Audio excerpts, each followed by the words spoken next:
Hello and welcome to the EzyRoulette tutorial. Today I'll be showing you how to handle the spin response in our Unity client, and let's get started. I'll start by running our server and then switch to the Unity editor, and from here let's open the game scene. Okay, let's open the socket proxy script.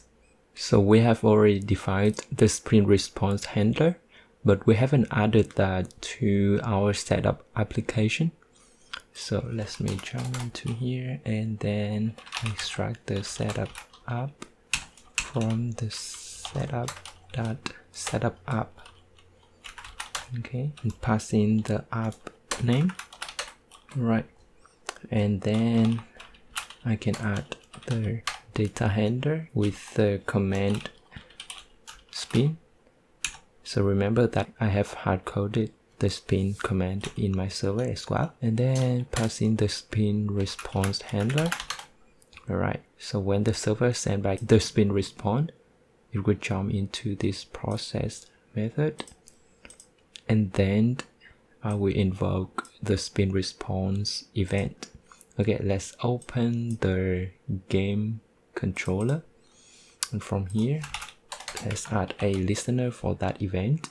Okay, let's open the awake method, and then I'll use the spin response handler dot spin response event, add a new handler, namely on spin response, and then create this method, and this one should be result.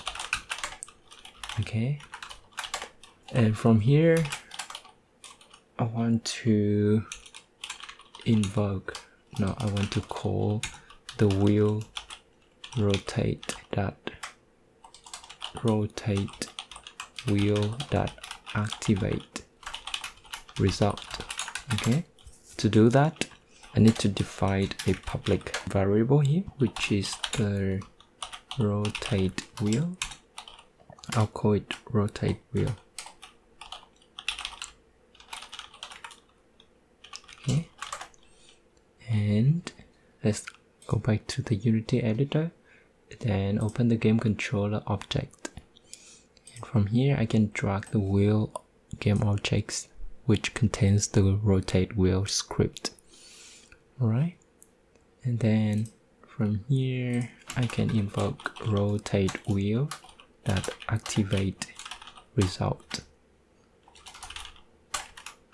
Okay, looks good, and let's test it. Okay, let's run our client. Actually I need to run the login scene.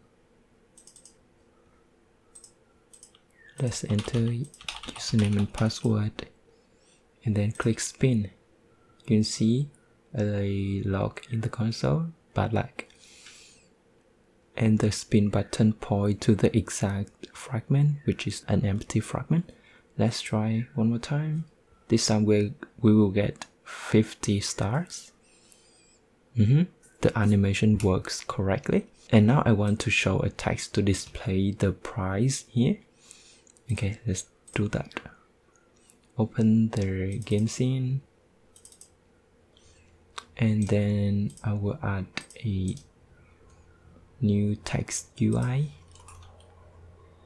I'll call it result text and drag it to here. Change the text color to white and make it bigger, 30 for example. Alright, let's see how it looks. Yeah, this one will be used for display the price, and let's change the default values to price. Okay, let's test our game again. Open the login scene. Okay, and then enter the username and password. So this time if I spin our lucky wheel, Okay, so nothing happened yet because I haven't specified the event to update this text. Okay, let's do it by open the game scene. And then in the wheel game objects, you will see a finish event here. Let's add and drag the result back to here. And you can choose from the dynamic string the text option. Okay, I think it's worked now. Let's test our game.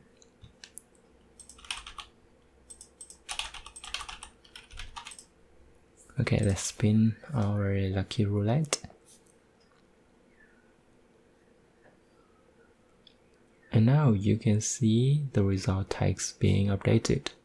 Try one more time. Okay, this time we get a key. So you can see our text is being updated correctly. So that's all I want to show you today. In the next video, I will show you how to save our spin result in the MongoDB database. And see you next time. Cheers!